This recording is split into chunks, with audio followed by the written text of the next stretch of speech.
is the tip that you give at the barbershop, at the hairstylist, is that based on exactly how well your hair was done? Well, if you're anything like me, the answer is no. In fact, I look around at a lot of people in the place that I go, and it's not like they're evaluating, is it perfect?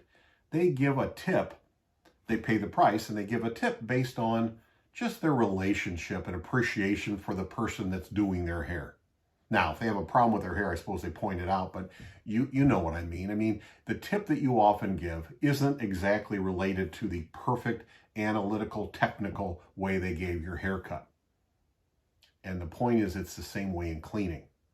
You have to have a relationship where they know who you are, you're not the invisible cleaning company, so that they can appreciate you, trust you, know you.